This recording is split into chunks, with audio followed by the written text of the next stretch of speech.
Mark 5 verse 34, KJV. And he said unto her, Daughter, thy faith hath made thee whole. Go in peace, and be whole of thy plague. Motivation: faith that changes the story. This verse is not just about healing. It is about restoration after long-term struggle. The woman in this passage had suffered for 12 years. 12 years of disappointment. 12 years of spending money on solutions that did not work. 12 years of physical pain and social rejection. Her condition was not temporary, it was persistent. It drained her physically, emotionally, and financially. Some struggles are like that. They linger. They exhaust you. They make you question whether anything will ever change. But this verse shows something critical. The length of a problem does not determine the outcome when faith meets Jesus. She made a decision before the miracle happened. She said within herself, If I may touch but his clothes, I shall be whole. That statement came before the evidence, before the proof, before the change. Faith speaks first. She did not wait for conditions to improve. She moved despite weakness. She pressed through the crowd. She refused to let obstacles define her future. There were many people around Jesus that day. Many were touching him accidentally. Many were close physically.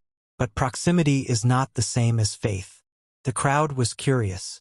She was convinced. That difference changed everything. When she touched him, power flowed. But what stands out even more is what Jesus said afterward. He called her daughter. That word restored her identity. She had been labeled by her issue for 12 years. Jesus did not call her by her problem. He called her by her relationship. Your struggle is not your name. Your limitation is not your identity. Your past does not define your future. Then he said, Thy faith hath made thee whole. Not just healed, whole. Wholeness means nothing missing and nothing broken. It means restoration at every level. And then, go in peace. She came trembling. She left stable. She came desperate. She left settled.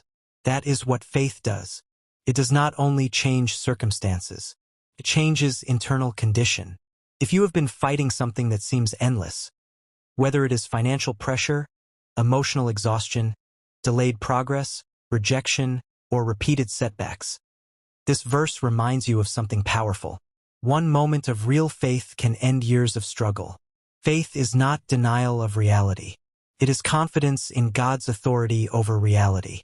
Do not underestimate quiet faith. Do not underestimate a small step forward. Do not underestimate pressing through when you feel weak. Breakthrough often comes after endurance. Your season of pressing can become your season of testimony. Your place of weakness can become your place of power. Your long battle can become your loudest victory.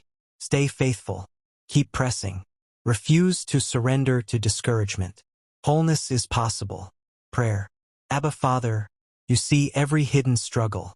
You see the battles that have lasted longer than expected. You see the exhaustion, the disappointment, and the silent tears. Today I ask for strengthened faith. Not shallow faith, but steady faith. Faith that presses forward even when results are not immediate. Where there has been delay, release breakthrough. Where there has been weakness, release strength. Where there has been loss, release restoration. Remove fear that tries to paralyze progress. Remove discouragement that tries to silence hope. Remove doubt that tries to limit expectation. Speak identity over every area where shame has tried to define the story. Speak peace over every restless mind. Speak wholeness over every broken place. Let faith rise above circumstances. Let confidence replace confusion. Let testimony replace long-term struggle. I receive restoration. I receive peace. I receive wholeness. In Yahushua Jesus' name, Shalom, Selah.